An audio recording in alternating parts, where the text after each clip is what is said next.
बहुत बहुत स्वागत है आपका देश प्रदेश इस खास सेगमेंट में, जहां आपके राज्य आपके गांव से जुड़ी हर खबर हम आपके लिए लेकर आते हैं। सबसे पहले बात करते हैं राजस्थान की, जहां पर रिजॉर्ट पॉलिटिक्स अब भी जारी है। कांग्रेस ने राज्यसभा चुनाव तक अपने विधायकों को जयपुर के बाहर एक रिजॉर्ट में रहने को कहा है, लेकिन ये अनिवार्य नहीं है उन लोगों के लिए। अगर विधायक घर जाना चाहते हैं तो वो जा सकते हैं। मुख्यमंत्री अशोक गहलोत ने कहा है कि उन्हें ये जानकारी मिली है कि मध्य प्रदेश की तर्ज पर राजस्थान में भी सरकार गिराने की कोशिश की जा रही थी। हालांकि प्रदेश अध्यक्ष सचिन पायलट, उनका यह दावा है कि राजस्थान में कांग्रेस एकजुट है और राज्यसभा के नतीजे कांग्रेस के पक्ष में आएंगे। जयपुर के बाहर एक रिजॉर्ट में कांग्रेस के विधायकों को ठहरने के लिए कहा गया है। मुख्यमंत्री अशोक गहलोत ने स्पेशल ऑपरेशन ग्रुप और भ्रष्टाचार निरोधक ब्यूरो को कहा है कि जांच करें। कांग्रेस और निर्दलीय विधायकों को तोड़ने की कोशिश की जा रही है राजस्थान में। जिम्मेदारी दी गई है कि मैं विधायक दल का नेता हूँ, मुख्यमंत्री हूँ, तो मुख्यमंत्री के पास कोई खबर आ रही होगी तो कहीं भी सोच से आ रही होगी, इसलिए और वो हम कैसे ओपन कर सकते हैं, पहले जांच सुन सकते हैं। दूसरी तरफ कांग्रेस के प्रदेश अध्यक्ष और डिप्टी सीएम सचिन पायलट का दावा है कि कांग्रेस एकजुट है और उसके पास पर्याप्त वोट है। मुद्दा राज्य में राज्यसभाओं की सीटों के चुनाव का है। विधायकों की गणित के मुताबिक 2 सीटें कांग्रेस को जा रही है, 1 बीजेपी को। राज्यसभा चुनावों के अंदर हमारे दोनों उम्मीदवार वेणुगोपाल जी और नीरज दांगी जी यहां से चुनाव जीतकर जाएंगे। इसमें किसी को किसी प्रकार की आशंका नहीं होनी चाहिए।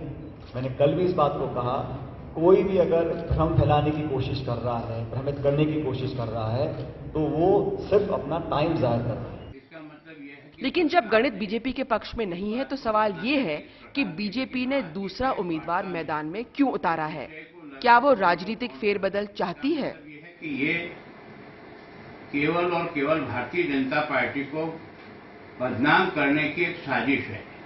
जिस पार्टी के पास पूर्ण बहुमत है, कई पार्टियां और निर्दलीय उनका समर्थन कर रहे हैं, तो फिर ये कैंप करने की आवश्यकता क्या पड़ी? ये बीजेपी का इससे कोई लेना देना नहीं।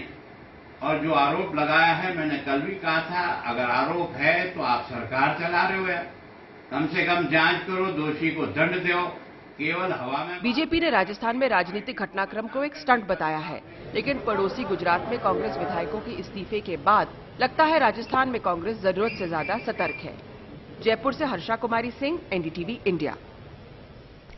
और अगली खबर भी राजस्थान से, जहां अजमेर जिले की साड़वार तहसील में गुरुवार को कीटनाशक का छिड़काव कर टिड्डियों को खत्म किया गया। यहां 17 ट्रैक्टरों और 3 फायर ब्रिगेड की गाड़ियों की मदद से 140 लीटर कीटनाशक का छिड़काव किया गया और 350 हेक्टेयर क्षेत्रफल में टिड्डी का खात्मा किया गया।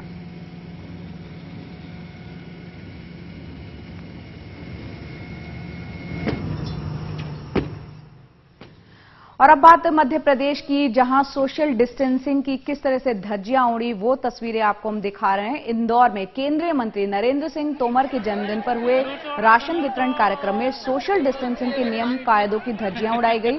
जबरदस्त गर्मी के बीच हुए इस वितरण कार्यक्रम में लोग बेकाबू हो गए। अनाज के लिए लूटपाट यहां पर मची।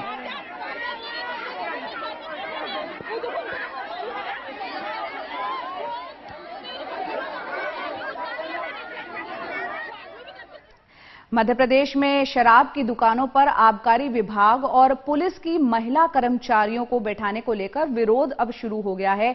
पूर्व मुख्यमंत्री कमलनाथ के बाद भोपाल के मध्य क्षेत्र से विधायक आरिफ मसूद इस मुद्दे पर सड़क पर उतर गए। उन्होंने शुक्रवार दोपहर लाल घाटी स्थित शराब की दुकान पर शराब लेने पहुंचे ग्राहकों को दूध के पैकेट्स बांटे।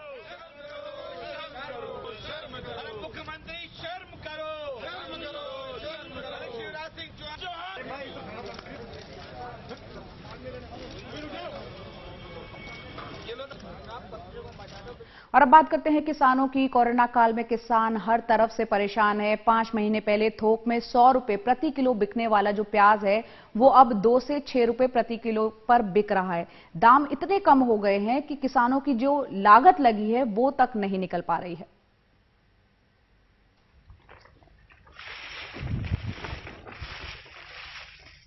मोलियाखेड़ी के सचिन ने 10 बीघा जमीन में प्याज लगाई, लागत आई 2 लाख रुपए। पहले तो ओले से फसल खराब हुई, जो बची उसमें लॉकडाउन में कीमतें लॉक हो गईं। इस साल तो 2 रुपए किलो में ना प्याज के पैसे मिल रहे हैं, कुछ भी नहीं हो रहा है। और हमारी लागत तो 8 रुपए किलो लागत होती है, वो भी नहीं निकल रही है। 2 रुपए किलो में क्या करें, क्या खाएंगे, क्या पियेंगे।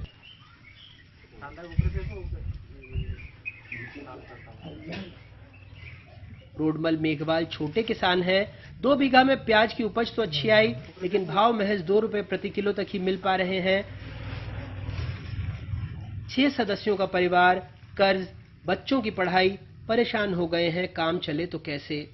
और बच्चा बच्चे की पढ़ाई के लिए पैसा नहीं है, कहीं भी नहीं है। ये प्याज है तो प्याज बकी नहीं रहा, 2-2.5 रुपए किलो आके मांगे, कहाँ गुजर बसर कराएं। प्याज का गणित कुछ ऐसा है। 1 बीघा में प्याज रोपने में 2 बार खेत को कल्टीवेटर करने का खर्च 800 रुपए, 1 बार रोटावेटर के 800 रुपए, रोप तैयार करने का खर्च 6,600 रुपए, चौपाई उखाड़ने की मजदूरी 8,000 रुपए, खाद डीएपी के 3,450 रुपए, घास खरपतवार की दवाई 3,000 रुपए, कीटनाशक से दवा का छिड़काव 5,000 रुपए, प्याज निकालने के 7,000, मंडी भाड़ा हमाली 4,500। कुल मिलाकर जो दूसरे खर्चे भी जोड़ लें तो 1 बीघा का खर्च लगभग 51,000 रुपए आता है। 1 बीघा में लगभग 150 कट्टे प्याज उपजती है। अगर 5 रुपए किलो के हिसाब से भी लगाएं तो किसान को मिले 45,000 रुपए, यानी 1 बीघे में ही लगभग 6,000 रुपए का नुकसान। किसान चाहते हैं सरकार अब समर्थन मूल्य पर प्याज खरीदे। सरकार से हम गुजारिश करते हैं कि समर्थन मूल्य पर हमारा प्याज खरीदा जाए और कम से कम 8 से 10 रुपए किलो ले, ताकि हमारा गुजारा हो सके। निर्यातकों से मैंने बात की है। सरकार फिलहाल सपने दिखा रही है, वहीं विपक्ष ताने मार रहा है। पीयूष गोयल जी से बात की है कि एपीडीए का कार्यालय मध्य प्रदेश में होना चाहिए, और हम निर्यातकों की एक वीडियो कॉन्फ्रेंसिंग के माध्यम से बात कर रहे हैं। हर जिले का हम सर्वे करा रहे हैं कि कितना प्याज कहाँ कहाँ हुआ, कितनी टमाटर कहाँ कहाँ, मिर्ची कहाँ कहाँ हुई है, और उस हिसाब से उसकी ट्रेडिंग कराकर ये बिचौलिए खत्म कर किसान को 4 रुपए से 25 रुपए मिलेगा। आज किसान 2 रुपए किलो में भी मंडी में उसका प्याज का खरीदार नहीं है। मौसम अपनी पलटी मार रहा है और किसानों की जो गेहूं और प्याज की फसल है वो खेतों में भी खराब हो रही है, और जिन्होंने निकाल ली है उनकी मंडियों में लाने पे भी 5-5 दिन में खरीदारी नहीं हो रही है और खराब हो रही है। तो शिवराज सिंह चौहान को, मध्य प्रदेश की जनता को ये बताना चाहिए कि उनकी कथनी और करनी में क्या पहले की तरह अभी भी फर्क है। एक और तथ्य है कि मध्य प्रदेश में प्याज का उत्पादन खपत से 3 गुना ज्यादा होता है, फिर भी भंडारण की क्षमता नहीं है। 2003 में 3 लाख मीट्रिक टन तो अब करीब 36 लाख मीट्रिक टन प्याज हो रहा है। बावजूद इसके प्याज के भंडारण के लिए पिछले 15 साल में एक भी गोदाम नहीं बना। आय दोगुनी कर देंगे, किसान हितैषी सरकार जैसे नारों के बीच एक हकीकत ये भी है कि पिछले 15 सालों से मध्य प्रदेश में प्याज के भंडारण के लिए एक भी सरकारी गोदाम नहीं बना। फिलहाल किसानों को प्याज की कीमत 2 से 3 रुपए प्रति किलो मिल रही है। आप 15 से 20 रुपए प्रति किलो खरीद रहे हैं। प्याज जब 100-125 का आंकड़ा पार करता है तो खबर सुर्खियों में होती है। आज जमीन पर पड़ा हुआ है तो किसी को फिक्र भी नहीं है। आगर मालवा से जफर मुल्तानी, सीहोर से धर्मेंद्र और भोपाल से कैमरा पर्सन रिजवान खान के साथ अनुराग द्वारी, एनडीटीवी इंडिया। तो सिर्फ प्याज के किसान ही परेशान नहीं है, बल्कि आम के कारोबार से जुड़े लोग भी परेशान हैं। लॉकडाउन की वजह से उत्तर प्रदेश में आम के कारोबार को करीब 3,000 करोड़ रुपए का नुकसान हुआ है। दशहरी आमों की सबसे बड़ी मलिहाबादी बेल्ट में बौर आने पर बागों में आम की पूरी फसल बाहरी व्यापारी खरीद ले जाते हैं, जो लॉकडाउन में नहीं बिकी, और आम में कीड़े लगने पर उनकी दवा भी नहीं हो सकी। ऐसे में 30% आम खराब हो गया है। मलिहाबाद से हमारे सहयोगी कमाल खान की ये खास रिपोर्ट। मलिहाबाद में आम की ये बागें 30,000 हेक्टेयर में फैली हैं। कहते हैं कि करीब 200 साल पहले अफगानिस्तान के खैबर पास से आए आफरीदी पठानों ने यहाँ आम की बागें लगाईं। अब ये आम की सल्तनत कहलाती है, लेकिन इस बार सल्तनत पे मंदी का हमला हुआ है। यहाँ के बाग बौर देख के बाहर के व्यापारी खरीद लेते हैं, लेकिन इस बार बौर और लॉकडाउन दोनों साथ आए, लिहाजा व्यापारी नहीं आ पाए और बागें नहीं बिकी। देखिए, तरीका ये था यहाँ पर, जब ये बौर आता था उसके फौरन ही बाद दिल्ली से, बॉम्बे से लोग पैसा भेजते थे, लोग बाग खरीदते थे। वो उसकी वजह से पैसा नहीं आया, बाग लोगों के नहीं बिके, और जो बिके, जो सपोज कर लीजिए 20 रुपये केजी जो बिकता था वो 10 रुपये लोगों ने खरीदा। उसी की वजह से इतना बड़ा ये नुकसान हुआ। आमों पे इस बार कीड़ों का भी हमला है। मलिहाबाद की तकरीबन हर बाग में ऐसे आमों के ढेर नजर आते हैं। कीड़े लगे आमों को छांटना भी एक बड़ा काम है। ये जो चमकीले दशहरी आम हुआ करते थे मलिहाबाद के, बहुत सारी बागों में आम की शक्ल कुछ ऐसी नजर आती है। क्या वजह है, इस तरह के आम क्यों हुए और इनको आप क्यों नहीं ठीक कर पाए इसको? इसमें ये लॉकडाउन की वजह से हमको ये आम जो इस शक्ल का हो गया है, तो इसकी वजह से कि हमको यहाँ पे दवाई नहीं मिल पाई और उतना सही स्प्रे हो पाया, तो हम लोग बाग में पहुँचने में दिक्कत होती थी, जिसकी वजह से हम लोगों को ये स्प्रे नहीं करा पाए। अब बागों में कीड़े लगे आमों को बचाने की आखिरी कोशिशें हो रही हैं। यही नज़ारा हर तरफ है, लेकिन बागवानों को इससे भी बहुत उम्मीद नजर नहीं आती। लखनऊ से दवाई आती हैं, दवाई ना आने की वजह से ना कोई लखनऊ आ जा सकता था, ना आ सकता था, ना जा सकता था, कोई सवारी नहीं थी, तो हम लोग को दवाई नहीं मिल पाई, इसलिए स्प्रे नहीं हो पाया, इसलिए बहुत नुकसान हुआ। अब ये इसको थोड़ा बहुत जो कुछ बच जाए वो बच जाए, उसको लिए बचाया जा रहा है। बागों पे आई तबाही का असर बाजार में भी है। वे आढ़तें जहां इस वक्त मेले सा समा होता था, खाली, वीरान, सुनसान पड़ी हैं। इस बार मलिहाबाद के इन बागों में आम की फसल खुशियां लेके नहीं आई है। इन बागों में नाउमीदी है, मायूसी है, भविष्य को लेकर के तमाम तरह के अंदेशे हैं। लोगों को लग रहा है कि हो सकता है कि अगले साल या उसके अगले साल आम की फसल अच्छी हो जाए, लेकिन मुल्क में क्या माहौल होगा किसी को नहीं पता।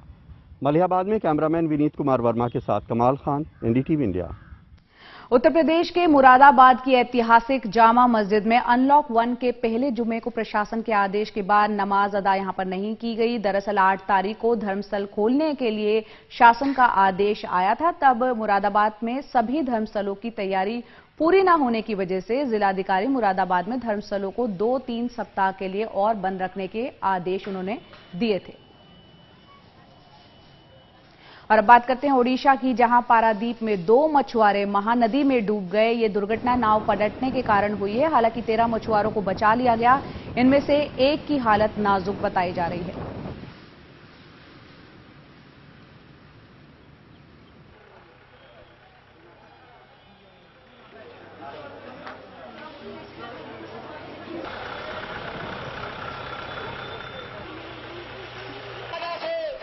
और अब बात करते हैं जम्मू कश्मीर की, जहां कोरोना महामारी के बीच इन दिनों जम्मू के उधमपुर की सड़कों पर स्थानीय कलाकार यमराज की वेशभूषा में घूम रहे हैं। यमराज लोगों को मास्क लगाने और सोशल डिस्टेंसिंग मानने के लिए जागरूक कर रहे हैं। साथ ही यमराज ये गुहार भी लगा रहे हैं कि उन्हें अब छुट्टी दे दो, क्योंकि लोगों की आत्माओं को यमलोक भेज भेज कर अब वो थक चुके हैं।